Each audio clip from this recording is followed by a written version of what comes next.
মমতা শঙ্করের সাথে কিছুদিন আগে একটি আমার ইন্টারভিউ নেওয়ার সুযোগ হয়েছিল। আচ্ছা, উনি আসলে বলছিলেন যে তার প্রিয় একজন অভিনেতা এই দেশে বাংলাদেশে অপূর্ব, এবং আপনি কলকাতা এবং পশ্চিমবঙ্গেও বেশ জনপ্রিয়। এই বিষয়টা আপনার কাছে কেমন লাগে? দুই বাংলায় আপনি খুব জনপ্রিয়, আপনি বুঝতে পারেন কিনা? আরে কি বলে মানে মানুষ আমাকে যত বেশি ভালোবাসবে, আসলে আমি তো আসলে মনে করবো আমি ব্লেসড।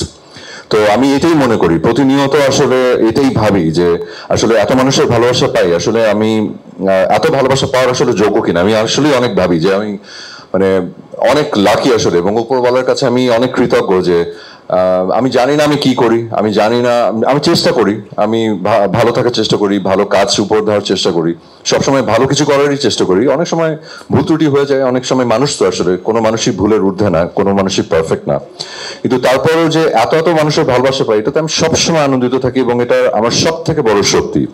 এবং সেটা শুধু বাংলাদেশে নয়, সেটা আমার পাশের দেশে ভারত থেকেও, যখন ভারতের আমার অনেক ভক্ত আছেন এবং আরো অন্যান্য অনেক জায়গায় আছে। আমি গতবার যখন দুবাইতে গেছিলাম, ওখানে পাকিস্তানি কিছু ভক্তের সাথে আমার দেখা হয়েছে। ওনারও আমি জানি না কিভাবে বাংলাদেশের ওনার নাটক দেখতে পেয়েছে, কথা বলার সুযোগ হয়নি অতটা, খালি যে সেলফি টেলফি তোলা হয়েছিল। তো এগুলো আসলে যেটা হয় কি, আমি খুব ইন্সপায়ার্ড হই। যতবার ক্লান্ত হয়ে যাই, যতবার মনে হয় যে ইনাফ, অনেক হয়ে গেছে, আর এবার একটু থামি, আবার মানে পরে একটু রোয়েশ হয়ে তারপর আবার শুরু করব, ততবার মানুষের ভালোবাসা পেয়ে মনে হয় যে ওকে হ্যাভ টু রান, এখনই থামা যাবে না, আসলে আরো অনেক দূর যেতে হবে। সো এটা আমার অনেক বড় শক্তি, আমার অনেক বড় আনন্দ, এবং এটা নিয়ে আমি বেঁচে থাকি। হ্যাঁ, বাট সেটা তো বলা যাবে না, তাই না? ওটাই বুঝে গেছি, ওই এক্সপেরিয়েন্সে কাজে লাগিয়ে আসলে এখানে না। তবে আমাদেরকে বিশেষ করে আমাদের দুজনকে এবং বর্ষণ ভাই, আমাদের সবাইকে আসলে বিশেষভাবে সহযোগিতা বা যিনি পুরো জিনিসটা কোরিওগ্রাফ করেছেন, দীপক দা, ওনাকে একটা বিশেষভাবে থ্যাংক ইউ দিতে হয়, কারণ উনি একবারও আমাদেরকে মনে করতে দেননি যে আমরা জিনিসটাতে অতটা প্রফেশনাল না কিংবা নতুন করছি। সো এত স্মুথলি পুরো জার্নিটা ছিল যে আমরা আমাদের 100% ফাইট সিকোয়েন্সে দিতে পেরেছি, এবং সেই সাথে অপূর্ব ভাই, তো অপূর্ব ভাইয়ের সাপোর্ট তো আমার জন্য বাই ডিফল্ট। আমি জানি যে অপূর্ব ভাই যে প্রজেক্টে আছে, সেই প্রজেক্ট আমার খুব একটা বেশি কিছু করতে হবে না, সামহাও আমি মানে উতরা যাব। না, এটা একটা টিম ওয়ার্ক, তো মানে থাকে না যে একলা ভালো করে আসলে কোনো লাভ নেই, কারণ যখন বলবে যে গোলাম মামুন সিরিজটা সবাই খুব ভালো করেছে, এটা আনন্দ আমরা সবাই ভাগ করে নিব। তো কেউ একজন ভালো করছে, কেউ একজন ভালো করছে না, সেটা না, ইটস আ টিম ওয়ার্ক। আমরা সবাই ভালো করেছি, এটা হচ্ছে সব থেকে বড় কথা, এবং সেটা দর্শকরা যখন সিরিজটা রিলিজ পাবে 13 জুন, সেটা সবাই দেখতে পাবেন। জি, যেহেতু অভিনয় করার সময় ক্যারেক্টারটা আত্মস্থ করার একটা ব্যাপার থাকে, ভেতরে একদম ঢুকে যেতে হয়, তো শুটিং শেষ করে যখন বাসায় যাওয়া হয়, সেই ক্ষেত্রে ফ্যামিলির কাছে কখনো কি সাবিয়া নূরের বাসায় হয়তো রাহিকে দেখেছি কিনা, কিংবা অপূর্বের বাসায় হয়তো গোলাম মামুন, এরকম কোনো কিছু এসেছে কিনা?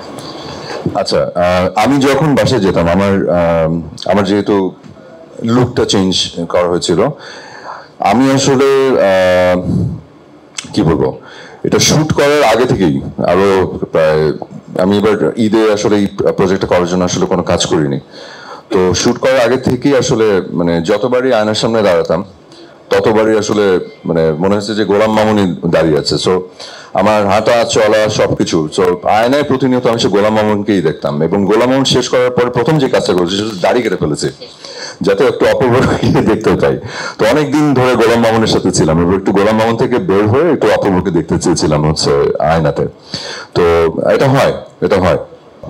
এই সিরিজের নাম যদি গোলাম মামুন না হয়ে যদি রাহি হতো, আমি অবশ্যই করতাম, এবং এটার প্রমাণ শুধু সাবিলের ক্ষেত্রে না, বাংলাদেশের ইন্ডাস্ট্রিতে যারা যারা কাজ করছেন তাদের অসংখ্য জনের সাথে, অসংখ্য জনের নাম ভূমিকায় আমি সাপোর্টটুকু দিয়েছি। আমি একটু ইন্টারাপ্ট করতে চাই যে আমাদের একটা নাটক ছিল শিহাব শাহিনের ডিরেকশনে, রঙিলা ভানুষ, যেখানে আমি আসলে ওটার মেইন ক্যারেক্টার ছিলাম, এবং ভাইয়ার একটা গেস্ট অ্যাপিয়ারেন্স ছিল, এবং পুরো আইডিয়াটাও ভাইয়া ছিল। সো ভাইয়া কিন্তু সেখানে এরকম না যে আচ্ছা করবো কি করবো না, বা কোনো ধরনের হেজিটেশন শো করেছে। ইনফ্যাক্ট ভাইয়া আমাকে ওটার মধ্যে কোনো আসলে কোনো মানে আমাদের এখানে তো নায়ক নায়িকা দেখতে চাই সবসময়, তো ওটার মধ্যে আসলে বেসিক্যালি কোনো নায়কের চরিত্র ছিল না। তো প্রডিউসার যিনি, উনি বলছেন না এটা কিভাবে শুধু মানে একটা ইয়ে ছাড়া একটা মেয়ের উপরে পুরো গল্প করবো, হ্যাঁ আমি বলবো যে আমি আমার চরিত্রটাকে প্লেস করেছিলাম, কারণ গল্পটা ছিল অসম্ভব ইন্টারেস্টিং, এবং যেটা বলেছিলাম ইট ওয়ার্কড। এবং সেখানে একটা গেস্ট অ্যাপিয়ারেন্সের ক্যারেক্টার ক্রিয়েট করে আমি সাপোর্ট দিয়ে এসেছি। সো এই প্রশ্নটা করার আগেও যদি আপনি একটু হয়তো একটু নজর দিতেন, কারণ আপনি যেটা বললেন সাবিলা 2 বছর লাস্ট, তার মানে আপনি সাবিলার একটু ভক্ত বোঝা যাচ্ছে, অপূর্ব ভক্ত না, তাহলে আমার ব্যাপারে আপনার ব্যাপারে একটু জানতে পারতেন যে আমি আসলে অনেক সময় আসলে এভাবে করে সাপোর্ট দিয়েছি।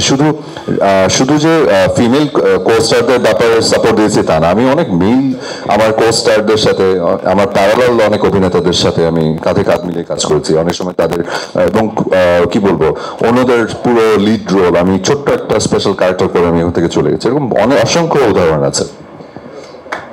Thank you. আমরা আমাদের অনুষ্ঠান আজকে এখানেই শেষ করছি।